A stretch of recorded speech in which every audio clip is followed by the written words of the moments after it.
학부생리 관점에서 대학원으로 어디를 진학할지 선택할 때 가장 중요하게 생각해야 되는 건 뭐라고 생각하세요? 대학원을 진학하는데 어떤 주제를 자기가 공부할지 어떻게 선택할 수 있을지, 이 연구 주제가 과연 어느 정도까지 성행할 것인가, 어느 랩을 갈지, 어떤 주제를 선택해서 어떤 연구를 할지.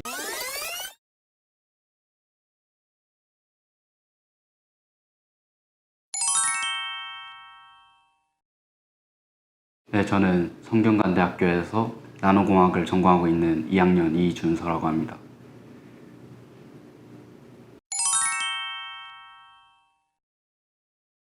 제가 아무래도 지금 학부연구생을 하고 있기도 하고 진로 관련으로 질문 드려봤는데, 교수님은 과연 어떻게 고분자라는 전공을 선택하셨는지 그런 게 궁금했습니다.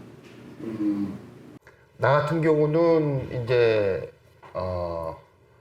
일단은 서울대 공후학과를 내가 졸업을 했는데, 일단 학부를 졸업을 하고 먼저 내가 이제 취업한 회사가 성경학섬이라는 회사였어.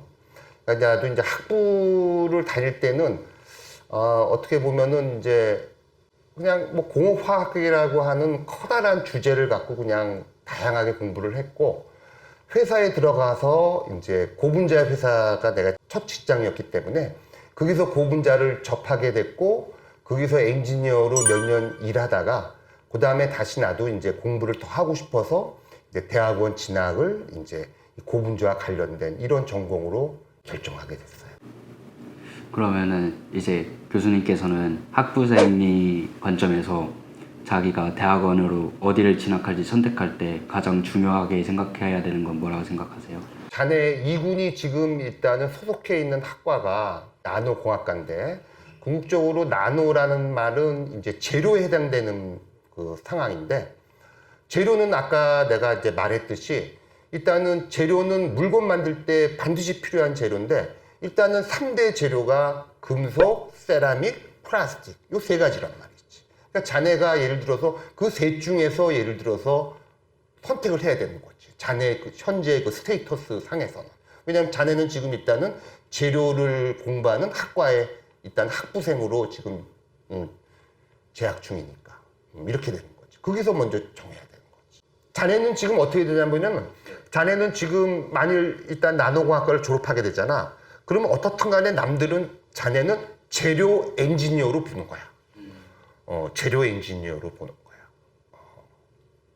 주제를 선택하는 거에 이제 흥미도 중요하지만 자본주의 세상에서 가장 중요한 거는 그래도 이 연구 주제가 과연 어느 정도까지 성행할 것인가, 이게 중요하다 저는 생각하는데, 과연 그런 거를 예측하려면 어떤 방법을 취해야 하는지. 그러니까 이제 자네는 예를 들어서 주제를 정하고 싶은 거구나. 네, 제가 어느 랩을 갈지, 어떤 주제를 선택해서 어떤 연구를 할지를 잘 모르겠습니다. 주제를 말고 분야를 먼저 고려하는 거가 어떤가. 예를 들어 분야. 그거 우리가 얘기하는 카테고리지. 그러니까 이제 주제라고 하면은 글쎄.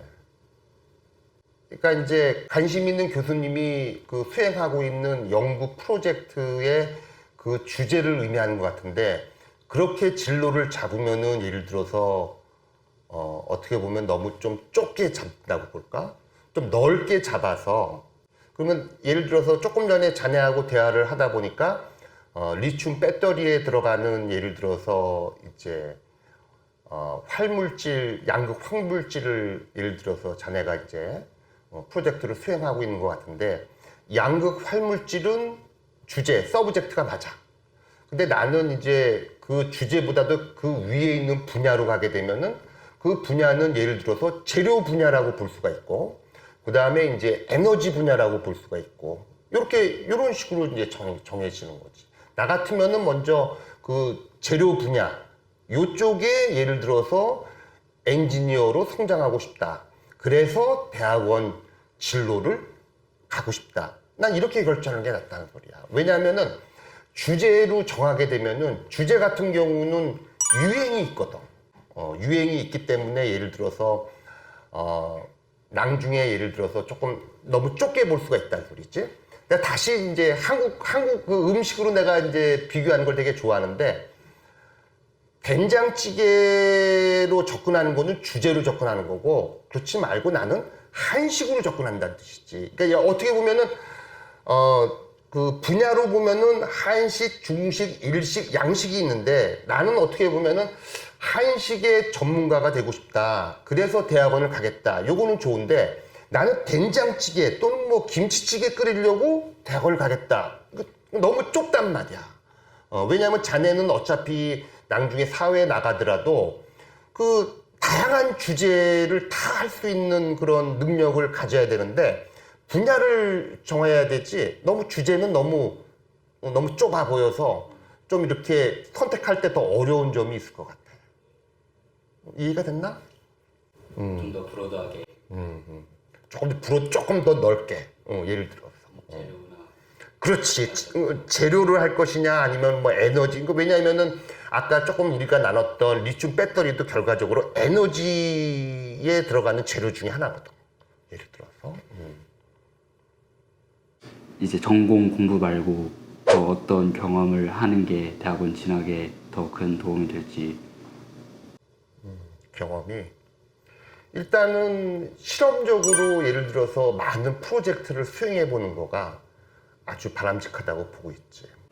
제가 지금 고민 중에 하나가 이제 2학기가 끝나고 이제 한국 남자라면 가야 되는 군대를 가는데, 저는 이제 군대의 시간조차도 이제 잘 알차게 쓰고 싶은데, 과연 군대에서 제 진로를 위해서 어떤 노력을 할 수 있을지. 군대에 있는 동안에 군대에 있으면서 내 유튜브 많이 보고 있으면 되지. 어떤 그거는 뭐 군대에서도 예를 들어서 요새는 많은 뭐 자유 여가 활동이 있으니 조금이라도 학문에 대해서 조금 이제 그 끈을 놓지 말고 예를 들어서 주어진 여건에서 뭔가 그래도 책을 놓지 말라는 그 소리를 내가 하고 싶고.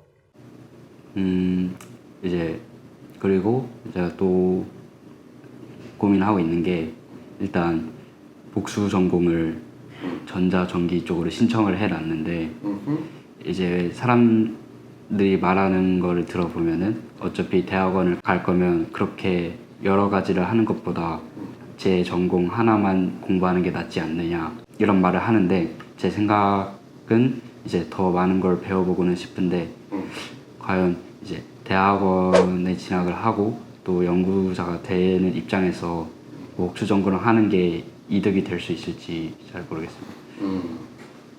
근데 옛날에는 두 마리 토끼를 쫓기는 어렵다는 말도 있었지만, 능력이 되면은 두 마리 토끼도 잡을 수 있다는 거지. 요새 와갖고는 멀티플레이어가 되는 거지.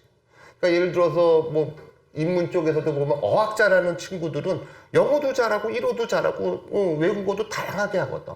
그러니까 우리들도 보면 학문 영역에서 보통은 옛날에 그 유명했던 과학자들 보면은 화학도 잘했고 물리도 잘했고 여러 가지를 다 잘하는 이런 사람들이 꼭 있거든. 근데 자네가 예를 들어서 이제 다른 전공, 이제 전기 전자 쪽, 그거는 나는 이제 조금 전에 자네 이 백그라운드를 이제 들어보니 당연한 거지. 왜냐하면 자네는 지금 일단은 나노 재료로서 배터리 재료를 다루고 있지만, 결과적으로 이런 배터리도 결과적으로 셀로 연결돼 갖고 모듈로까지 가야 되거든. 거기서는 또 이제 전기 전자가 들어가는 거라, 반드시. 그 시스템을 이해를 해야지 되거든. 그러니까 이제 그런 욕심을 부리는 거는 당연한 거라. 그래서 자네가 이제 집중할 수가 있고, 그 다음에 이제 좀 이렇게 두 개를 다 함께 하려고는 열정만 있으면은 나는 복수 전공은 강추하지. 예를 들어서 우리 같은 경우에서, 나 같은 경우에서도 학부 가르칠 때 보면은 물리학 가르치는데 저쪽 인문대에서 뭐 문헌정보학이라든지 문과 학생들도 많이 들어와서 듣고 있어. 근데 그런 것들도 다 이제 그런 욕심이 있지. 예를 들어. 그래서 너무나 그런 거는 해보는 게 좋지. 쉽진 않지만.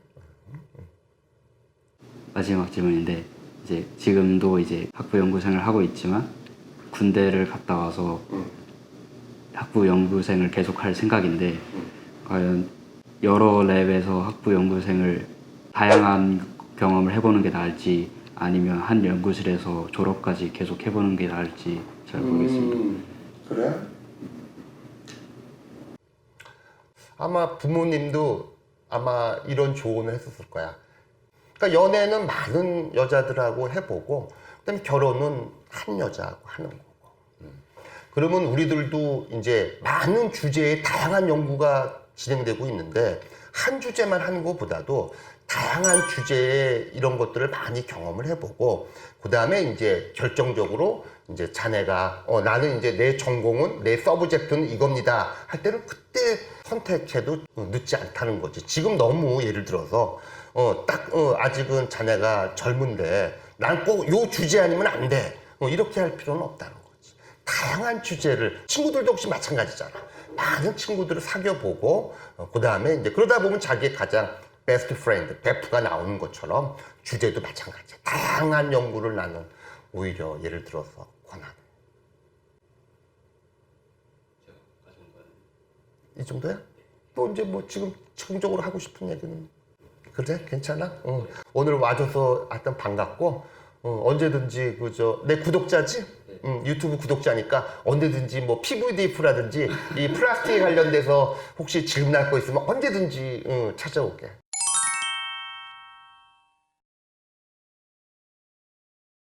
학부 연구생을 하면서 좋은 점은 일단 학부생에서 수동적으로 배우는 거가 참 많은 것 같은데 학부 연구생을 하면은 이제 실제 실용적으로 쓰이는 연구 기법이나 이제 연구 주제 같은 것도 알 수 있게 되고 실험 기기들이나 이제 논문 같은 것도 읽는 방법을 배우게 돼서 좋은 것 같습니다.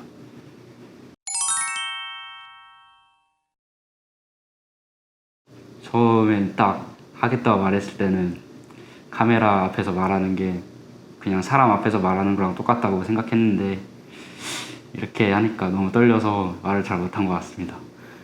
그래도 배준영 교수님이 잘 이렇게 유도를 해줘서 좀 오늘 인터뷰가 순조롭게 끝났죠? 이렇게 이제 교수님하고 독대해서 말할 수 있는 기회가 별로 없는데 이렇게 말할 기회가 생겨서 너무 좋았고 다른 분들도 많이 하셨으면 좋겠습니다. 하여튼 오늘 인터뷰에 응해 주셔서 고마워요. 감사합니다.